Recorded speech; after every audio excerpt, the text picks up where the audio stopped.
तो दोस्तों welcome to PHSSC BPSC YouTube channel में आप सबका तहे दिल से हार्दिक हार्दिक अभिनंदन एवं स्वागत करता हूं।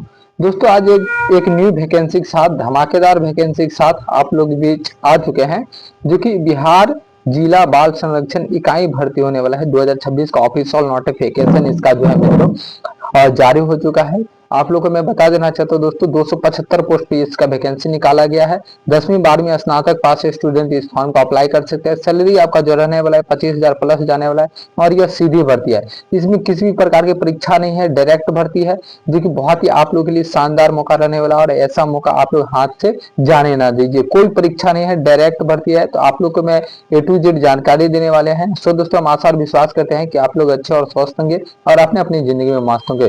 तो चलिए दोस्तों वीडियो देने का तो वीडियो को हम स्टार्ट करते हैं। और आज हम बात करने वाले दोस्तों बिहार जिला बाल संरक्षण इकाई 2026 के ऑफिशियल नोटिफिकेशन के बारे में, जो कि डायरेक्ट भर्ती है, कोई भी प्रकार की परीक्षाएं नहीं है। तो आप लोग को मैं ऑफिशियल नोटिफिकेशन पे लेके चलते हैं मित्रों, और वहां से सारी कुछ आप लोग को A to Z जानकारी देते हैं। तो चलिए दोस्तों आप लोग को ऑफिशियल नोटिफिकेशन पे लेके चलते हैं। तो दोस्तों जैसा कि मैं ऑफिशियल नोटिफिकेशन पे आ चुका हूं मित्रों, तो आप लोग को पूरी A to Z जानकारी देने वाले हैं। आप लोग यहाँ पे देख सकते हैं बिहार जिला बाल संरक्षण इकाई वैकेंसी 2026 के ओवरव्यू के बारे में सारे कुछ आप लोग को A to Z जानकारी देने वाले हैं मित्रों। बिहार जिला बाल संरक्षण इकाई वैकेंसी में एज क्या रहने वाला है, क्राइटेरिया क्वालिफिकेशन क्या रहने वाला है, तो इन सारी चीजों के बारे में मैं आप लोग को पूरी A to Z जानकारी देने वाला हूँ। तो दोस्तों जैसा कि मैं बता देना चाहता हूँ, लेख का नाम में अगर हम बात करते हैं तो बिहार जिला संरक्षण इकाई वैकेंसी 2026 के ओवरव्यू के बारे में। लेख का प्रकार की अगर हम बात कर लेते हैं दोस्तों, तो यह लेटेस्ट जॉब रहने वाला है, जो कि बहुत ही शानदार वैकेंसी रहने वाला है दोस्तों। और यहाँ पे देख सकते हैं पद की नाम की अगर हम बात कर लेते हैं दोस्तों, तो विभिन्न पद इसमें शामिल किया गया है, जो कि आगे आप लोग को हम पूरे A to Z जानकारी देंगे कि कौन से पोस्ट के लिए कितने वैकेंसी निकाला गया है।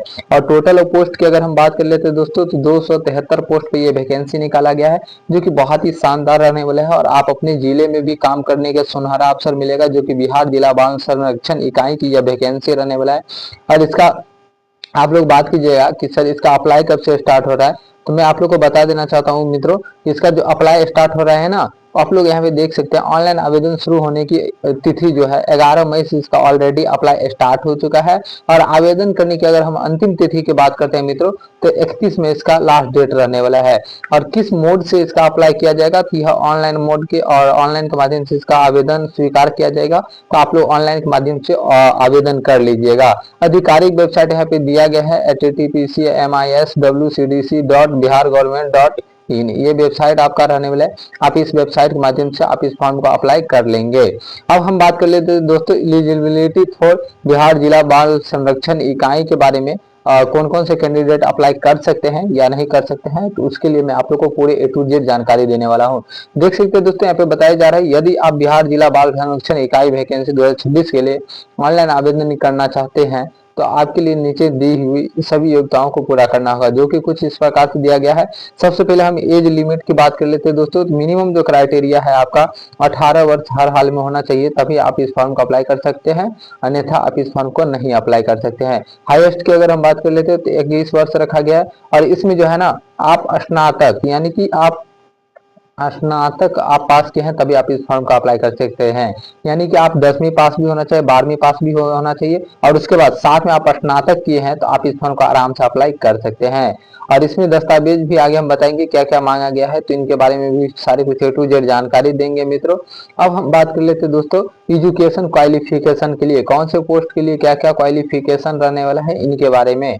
तो एजुकेशन क्वालिफिकेशन की अगर हम बात कर लेते हैं दोस्तों, तो आप लोग यहाँ पे देख सकते हैं अधीक्षक ऑफिसर इंचार्ज, यानी कि अधीक्षक को हम इंग्लिश में बोलते हैं ऑफिसर इंचार्ज। यानी कि इसके लिए अगर उम्मीदवार की योग्यता की शैक्षणिक योग्यता की अगर हम बात कर लेते हैं, तो उम्मीदवार ने सोशल वर्क, सोशियोलॉजी, मनोविज्ञान, लॉ आदि में PG पोस्ट ग्रेजुएशन की हो, तभी आप इस अधीक्षक के पोस्ट के लिए आप अप्लाई कर सकते हैं। और साथ में उम्मीदवारों को बच्चों महिलाओं क्षेत्र में कम से कम 3 सालों का अनुभव होना चाहिए, तब आप इस फॉर्म को अप्लाई कर सकते हैं। अब हम बात कर लेते हैं दोस्तों परामर्श दाता के, यानी कि काउंसलर का बात करते हैं। तो इसमें बताया गया है उम्मीदवार ने सोशल वर्क, मनोविज्ञान, काउंसलिंग में ग्रेजुएशन या PG डिप्लोमा प्राप्त किया हो, तब आप इस फॉर्म को अप्लाई कर सकते हैं। और उम्मीदवार को स्कूल संस्था में कम से कम 1 साल का अनुभव होना चाहिए, तभी आप इस फॉर्म को अप्लाई कर सकते हैं, अन्यथा नहीं कर सकते हैं।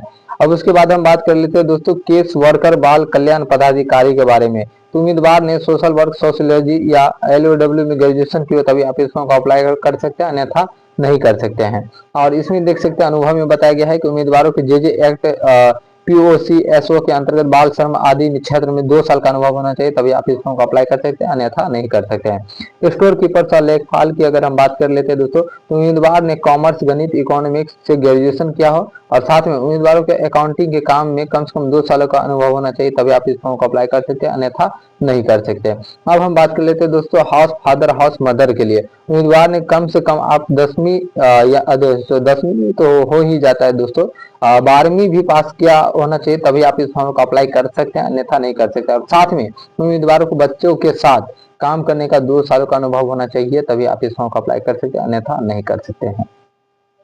अब आगे बात कर लेते हैं दोस्तों पैरा मेडिकल स्टाफ की अगर हम बात कर लेते हैं, तो आप देख सकते हैं इसमें बताया गया है अगर आप ANM डिप्लोमा प्राप्त किए हैं तो आप कर सकते हैं और साथ में 1 साल का अनुभव होना चाहिए, तभी आप इस फॉर्म को अप्लाई कर सकते हैं, अन्यथा नहीं कर सकते हैं। स्पेशल एजुकेटर की बात करते हैं, तो उम्मीदवार ने स्पेशल एजुकेशन में ग्रेजुएशन या BEd किया हो, तो उम्मीदवारों को स्कूल या संस्था में कम से कम 2 साल का अनुभव हो तो आप इस फॉर्म को अप्लाई कर सकते हैं, अन्यथा नहीं कर सकते हैं। ANM महिला की अगर हम बात करते हैं, तो उम्मीदवार ने इंटर के कक्षा में ANM सर्टिफिकेट डिप्लोमा प्राप्त किया हो और उम्मीदवारों को क्लिनिक या अस्पताल के 1 साल का अनुभव हो तब आप इस फॉर्म को अप्लाई कर सकते हैं, अन्यथा नहीं कर सकते हैं। और मैंने आप लोगों को बता दिए हैं जो कि मिनिमम इसका एज लिमिट रखा गया है दोस्तों, इसका एज लिमिट जो मिनिमम रखा गया है वो 18 रखा गया और हाईएस्ट यहाँ पे बताया जा रहा है 40, जिसमें से आप लोगों को मैं बता देना चाहता हूँ दोस्तों हाईएस्ट इसका जो है 42 एज रखा गया है। और जिसमें जनरल, OBC, WS के लिए आपको 3 सालों की छूट दिया जाता है और SC ST के आपको 5 सालों की छूट दिया जाता है। कुछ इस प्रकार से देखने के लिए मिलता है। और रिक्वायर्ड डॉक्यूमेंट की अगर हम बात कर लेते हैं दोस्तों कि इसका डॉक्यूमेंट में क्या क्या रहने वाला है, तो मैं बता देना चाहता हूँ डॉक्यूमेंट फॉर बिहार जिला बाल संरक्षण इकाई 2026 को ओवरव्यू बनवाने, तो आप लोग का आगे लेके चलते हैं, वहां से सारे कुछ A to Z जानकारी देते हैं। तो आप लोग देख सकते हैं यहाँ पे रिक्वायरमेंट डॉक्यूमेंट में बताया जा रहा है दोस्तों कि आपके पास आधार कार्ड होना चाहिए, निवास प्रमाण पत्र होना चाहिए, जाति प्रमाण पत्र होना चाहिए, शिक्षा से संबंधित संपूर्ण दस्तावेज होना चाहिए, उसके बाद हस्ताक्षर होना चाहिए, passport size photo, email ID, mobile number आदि ये सब जो चीजें मांगी जाती है ये सब आपके पास डॉक्यूमेंट होना चाहिए, तभी आप इस फॉर्म के लिए अप्लाई कर सकते हैं, अन्यथा नहीं कर सकते हैं। अब हम बात कर लेते हैं दोस्तों, आप लोग बोलिएगा कि सर कौन से पोस्ट के लिए कितना सैलरी रहने वाला है, तो देख सकते हैं बिहार जिला बाल संरक्षण इकाई वैकेंसी सैलरी की अगर हम बात कर लेते हैं, तो अधीक्षक का जो पोस्ट रहने वाला है वो 35,400 रुपए आपकी पर मंथ मिलने वाला है। और लेखपाल सह भंडारपाल में बात करते हैं 25,500 रहने वाला है। परिवीक्षा अधिकारी, केस वर्कर, बाल कल्याण अधिकारी, इसमें 18,000 रुपए आपका मानदेय रहने वाला है। परामर्शी गिरी में बात करते हैं दोस्तों, इसमें आपका 18,000 रुपए रखा गया है, जो कि कुछ इस प्रकार से। हाउस फादर, हाउस मदर में आपका 18,000, यानी कि ये दोनों सेम, परामर्शी गिरी, हाउस फादर, ये दोनों मिला के आपको 18,000 रुपए की सैलरी रहने वाला है। इस प्रकार से आप लोग देख सकते हैं यहाँ पे सैलरी रहने वाला है। इसमें बताया जा रहा है दोस्तों कि नर्स में जो है महिलाएं जो सम्मिलित होते हैं उनके लिए देख सकते हैं बिहार प्रशासनिक सुधार मिशन सोसाइटी कार्यालय पर या परिचालक के लिए यहाँ पे बताया जा रहा है सहायक के अनुरूप के अनुसार आप लोग के इसमें सैलरी प्रदान किया जाएगा। विशेष शिक्षक विशेष इकाई के लिए आपको 18,000 रुपए मानदेय रहने वाला है। अब हम आप लोग को बात कर लेते हैं दोस्तों कौन से विभाग में कितने पोस्ट रखा गया है, तो आप लोग यहाँ पे देख सकते हैं बिहार जिला बाल संरक्षण इकाई में आप लोग का पोस्ट की बात कर लेते हैं, तो अधीक्षक की 31 टोटल पोस्ट है और लेखपाल सह भंडारपाल के लिए 29 पोस्ट रहने वाला है। उसके बाद देख सकते हैं परिवीक्षा अधिकारी, केस वर्कर, बाल कल्याण अधिकारी के लिए आपका टोटल यहाँ पे 37 पोस्ट रहने वाला है। परामर्शी गिरी के लिए 28 पोस्ट रहने वाले, हाउस फादर, हाउस मदर के लिए 55 पोस्ट, पैरामेडिकल स्टाफ के लिए आपका 31 पोस्ट रहने वाला है। उसके बाद नर्स महिला विशेष इकाई के लिए 36 पोस्ट रहने वाला है। कुछ इस प्रकार से देख सकते हैं आप लोग का पोस्ट रहने वाला है। और नर्स हो गया और उसके बाद विशेष शिक्षक विशेष इकाई के लिए 36 पोस्ट। टोटल ऑफ पोस्ट की अगर हम बात कर लेते हैं दोस्तों, इसमें टोटल ऑफ पोस्ट 273 पोस्टों पे ये वैकेंसी निकाला गया है। और अब हम बात कर लेते हैं दोस्तों, आप लोग बोलिएगा कि सर इसका जो है ना बिहार जिला बाल संरक्षण की जो इकाई है इसका एप्लीकेशन चार्ज क्या रहने वाला है। तो general, OBC, EWS, SC ST कोई भी ऑल कैटेगरी के कैंडिडेट आते हैं तो आप लोग के लिए 0 रुपये निर्धारित किया गया है, यानी कि कोई भी फी नहीं लगने वाला है, फ्री रहने वाला है। अब हम बात कर लेते हैं दोस्तों बिहार जिला बाल संरक्षण इकाई के लिए इसका टोटल सिलेक्शन प्रोसेस क्या रहने वाला है, यानी कि चयन प्रक्रिया क्या रहने वाला है। तो चयन प्रक्रिया के लिए मैं आप लोग को बता देना चाहता हूँ दोस्तों इस भर्ती में उम्मीदवारों को चयन प्रक्रिया के कुछ इस प्रकार से सिलेबस के बारे में बताया गया है, जो कि आप लोगों को मैं बता देना चाहता हूँ दोस्तों कि इसका जो है ना, सबसे पहले आपका मेरिट लिस्ट तैयार किया जाएगा, यानी कि जब आप फॉर्म भरते हैं तो आपको शॉर्ट लिस्टेड किया जाएगा, और शॉर्ट लिस्टेड में अगर आपका आता है तो फिर आपको यानी कि शैक्षणिक यानी कि वही डॉक्यूमेंट वेरिफिकेशन के लिए आपको बुलाया जाएगा।